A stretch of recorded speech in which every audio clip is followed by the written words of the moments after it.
Let us now turn to a very, another, sorry, it's yet another frightening subject.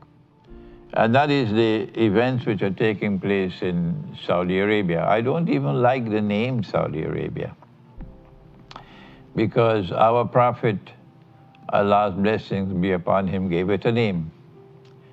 And if the Prophet used a name, then that is the Sunnah. He called it Jaziratul Arab.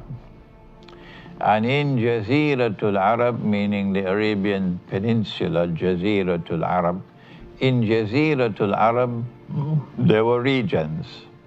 One region in which Mecca and Medina were located was called Hijaz. Another region next door to the Hijaz was called Najd. And then there was, to the south, there was Yemen and Hadramaut and so on. This is the Arabian Peninsula. And along came Abdulaziz ibn Saud in 1924, took over Mecca by force, and then proclaimed himself king of the Hijaz, king of the Hijaz, and Sultan of Najd. And in 1926, he convened a conference in Mecca, an international Islamic conference, to establish his rule over Mecca and Arabia on firm foundation to get the acceptance of the world of Islam. I have a book on the subject. It's entitled The Caliphate, the Hijaz, and the Saudi Wahhabi Nation State. And in that book, I have recorded the text, the main points of the text that the king made, Abdulaziz ibn Saud, in that conference. And he declared that this country must have a neutral status, like Switzerland is neutral. It must not take sides with anyone. He said that this country must not wage war on anyone, and no one must wage war on this country. Those were his words. The king, the father of the present King Salman.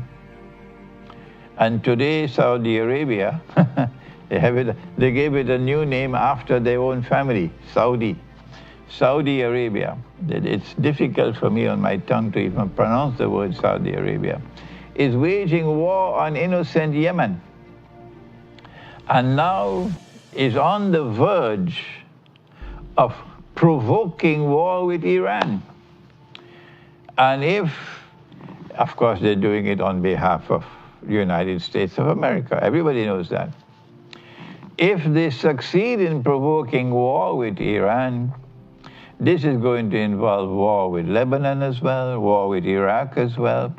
Egypt will be in it, Qatar will be in it, Turkey will be in it, and then eventually, of course, the United States will get what the United States wants, the war with Russia as well.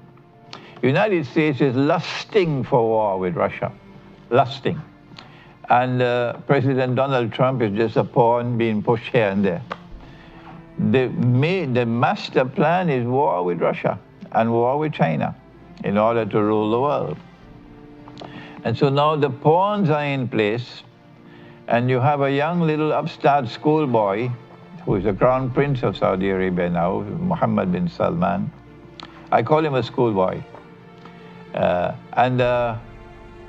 don't know how long it will take, another 1 week, 2 weeks, 1 month, before Saudi Arabia, using some pretext or the other, will provoke war with Iran. When that happens, there is an expression in English, they say, all hell break loose. The world is going to be changed. It's not going to be the same world anymore. They're going to end up getting the Armageddon that they're lusting for, the Malhama.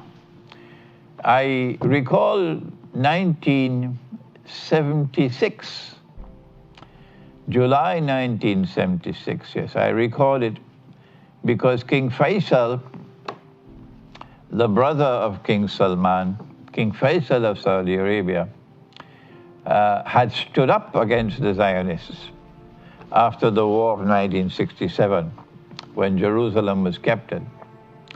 And King Faisal had imposed an oil boycott on the United States when the war of 1973 took place, the Arab-Israeli War of 73.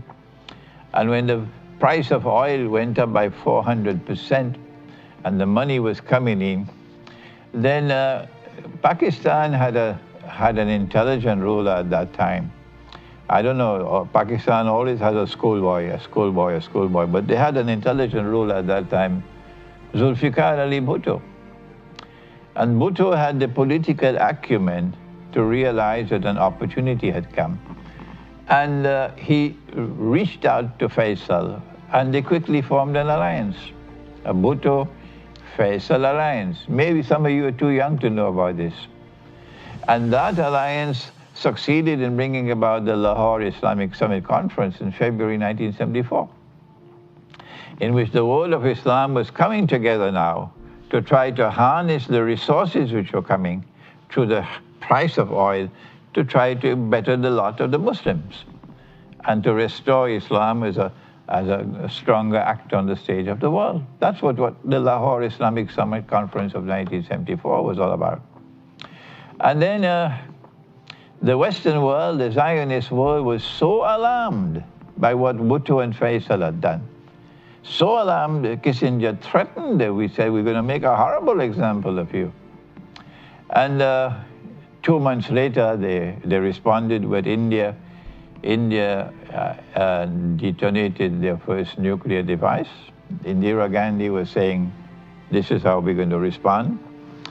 And then Bhutto responded by saying, even if we have to eat grass, we will have a nuclear deterrent. We're not going to be blackmailed. Sorry to use that term. It should not be blackmailed, it should be white-mailed or blue-mailed or something. But why the black color? Anyhow, I'm sorry for that.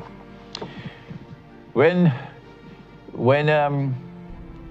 that alliance between Faisal and Bhutto took place, and they decided we're going to make a horrible example of them, it took them only 2 years, and they used a Saudi prince. Yes, they brainwashed a Saudi prince to go back to Saudi Arabia and to assassinate King Faisal. And then they got Bhutto overthrown and eventually hanged and made a horrible example of him. And now once again it's a Saudi prince. Yes, I'm sure he must have gotten all the brainwashing in the United States, yeah.